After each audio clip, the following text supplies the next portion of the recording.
Power is not given. It's taken, refined, and deliberately sustained. In the first 2 episodes of this series, we explored the foundations of power: structure, strategy, psychological leverage. Drawn from Robert Greene's timeless book, The 48 Laws of Power. In Episode 1, we established perception and reputation. In Episode 2, we moved into tactical warfare, emotional manipulation, silence, unpredictability. Now in Episode 3, we enter a new phase: reinvention, timing, appearance, and control. These next 12 laws teach you how to become untouchable, not just by dominating others, but by mastering yourself. Welcome back to the Sovereign Doctrine, the stronghold of men who forge their own destiny. This is Episode 3, Laws 25 through 36. Let's sharpen the edge. Law 25. Recreate yourself. Never accept the identity the world hands you. Most people are born into roles, labels, and expectations, and they wear them for life. But power begins with self-invention. Think of Napoleon, who went from obscure Corsican outsider to emperor of Europe, not by chance but by image. Craft who you are, your posture, your speech, your values. Reinvention isn't deceit, it's evolution.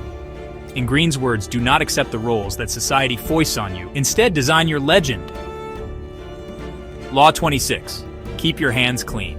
The higher you climb, the more dirt there is to deal with, but the less of it you can afford to be seen touching. Powerful men rarely handle scandal directly. They have buffers, proxies, fall guys. When something ugly must be done, delegate it to distance yourself. Think of Henry II, who whispered, "Will no one rid me of this troublesome priest?" And someone did. He never gave the order, yet the job was done. Stay clean, but never naive. Law 27. Play on people's need to believe to create a cult-like following. Every man wants to believe in something greater than himself. A mission, a movement, a myth. Tap into that. Speak in absolutes. Create rituals. Offer belonging. From Steve Jobs to ancient emperors, leaders have always drawn power by turning belief into loyalty. Greene advises, people have an overwhelming desire to believe in something. Become the focal point of that desire. Create the myth, and let them follow it. Law 28. Enter action with boldness. The timid are devoured. In negotiation, warfare, leadership, hesitation signals weakness. Boldness, even if imperfect, creates momentum. Power respects force. So when you move like you've already won. Cortez burned his ships to remove retreat as an option. That's boldness. You don't hedge, you don't tiptoe, you step in fully. And that confidence makes others doubt themselves. Law 29. Plan all the way to the end. Short-term thinkers are always reacting. Long-term thinkers are always in control.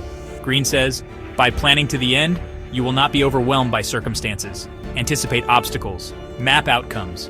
Think in second and third order consequences.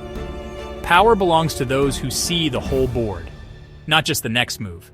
Never start a war, a business, or a relationship without knowing exactly how you'll finish it and what you're willing to lose. Law 30. Make your accomplishments seem effortless. Nobody wants to see the sweat. They want to believe you're born for greatness, that it's natural. So hide your grind. Practice behind closed doors. And when you show up, perform with ease. From ancient orators to modern athletes, those who master their craft in silence are worshipped when they display it without strain. Appear gifted, even when you've bled to get there. Law 31. Control the options. Get others to play with the cards you deal. Power doesn't always require force. Sometimes it's about shaping the menu. Offer 2 choices, both of which benefit you. This is called manufactured consent. Politicians do it. CEOs do it. You must too. Greene teaches. The best deceptions are the ones that seem to give the other person a choice. People love agency, so give them a choice that still leads to your outcome. Law 32. Play to people's fantasies. Reality is dull. Facts are cold. But fantasies, they create obsession. Sell the vision, not the truth. Give people what they wish the world could be, and they'll follow you over a cliff. Think of luxury brands, political slogans, seductive charmers. They all thrive on fantasy. Greene warns, the truth is often avoided because it is ugly and unpleasant. Power comes from giving people beauty, even if it's an illusion. Law 33, discover each man's thumbscrew. Everyone has a pressure point, an insecurity, a deep need, a fear. Discover it, and you gain leverage, but never press it publicly. Use it in silence. Influence isn't always about confrontation. Sometimes it's about knowing what makes them tick and turning the dial subtly.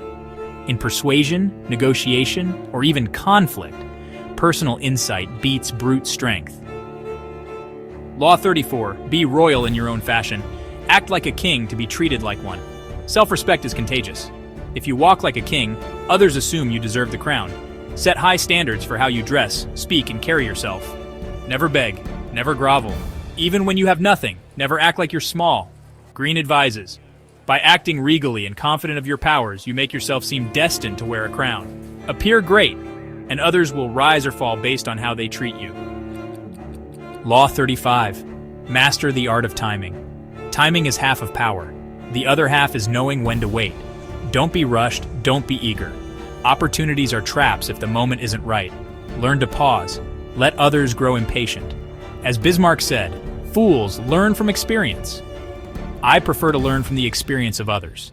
Strike at the moment when advantage peaks, not before, not after. Power isn't always movement. Sometimes it's stillness. Law 36. Disdain things you cannot have. Ignoring them is the best revenge. Desire reveals need, and need reveals weakness. When something is denied to you, act as if you never wanted it. Walk away clean. Don't chase. Don't justify. If someone insults you publicly, show no reaction. Your silence will humiliate them far more than your anger ever could. The most powerful men are not the ones who retaliate. They are the ones who seem above it. Power isn't always loud. Sometimes it moves through silence. Sometimes it radiates through posture, through restraint, through mystery.